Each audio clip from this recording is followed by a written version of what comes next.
Hello viewers, তো তোমরা সবাই কেমন আছো? আমি দেবযানী, আর আজকে আমি তোমাদের সাথে শেয়ার করব তারাপীঠ যাওয়ার ডে 1-এর গল্প। তো এখানে আমরা সাজুগুজু করে বিকেলবেলা বেরিয়ে গেছিলাম। তো দেখতেই পাচ্ছ, মা আর আমি রেডি হয়ে গেছি। তারপর এই সুন্দর প্রকৃতি দেখতে দেখতে পৌঁছে গেলাম আমরা তারাপীঠে। আর সেদিনে প্রচণ্ড বৃষ্টি হয়েছিল, রাস্তাঘাট দেখেই বুঝতে পারছো। তো সন্ধে করে আমরা পৌঁছলাম, সন্ধে ঠিক না, রাত করেই বলতে গেলে। তো 8টা সাড়ে 8টা বেজে গেছিলো আমাদের তারাপীঠ পৌঁছাতে। দুর্গাপুর থেকে আমাদের 4 ঘন্টা লেগেছিল। আর যেহেতু আমাদের অলরেডি বুক করা ছিল রুম, তো একদম আমরা কিছু টিফিন নিয়ে তারপরে রুমে যাই।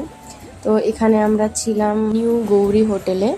তো এখানে দেখো রুমটা তোমাদের দেখিয়ে দিই, সত্যি রুমটা খুব ভালো ছিল।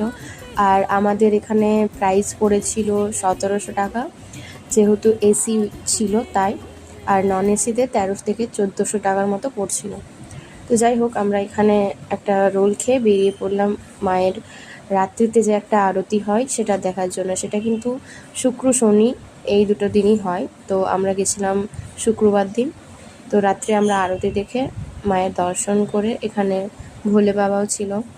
আর অনেকগুলোই মন্দির দেখলাম পুরো চত্বরটাতে।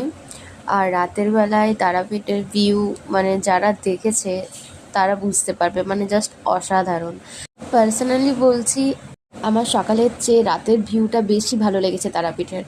আর পুরো চত্বরটা জুড়ে মানে এত সুন্দর সাজানো গোছানো ছিল। আর প্রত্যেকটা মন্দিরে আলাদা আলাদা মানে ঠাকুরের স্থাপন করা ছিল। তো সেগুলোও আমরা ভালোভাবে দেখতে পেয়েছিলাম রাত্রেবেলায় যাওয়ার কারণে। তো ওটা ভালো করে দেখে আমরা মায়ের পরম ভক্ত বামদেবের মন্দিরের সামনে গিয়েছিলাম। তো আমরা এখানে বাইরের থেকেই দেখে নিই। আর এই দেখো, এখানেই সেই পুকুরটা যেখানে সবাই আগে মাথায় জল নিতে আসতো। আর এখানে দেখো মায়ের চরণ বাইরেই রাখা ছিল তখন, কারণ ভেতরের সামনের অংশে আরতি হচ্ছিল। তো আজকের ব্লগ এই অবধি। নেক্সট পার্টের জন্য লাইক, শেয়ার, সাবস্ক্রাইব করতে একদম ভুলবে না। Thank you.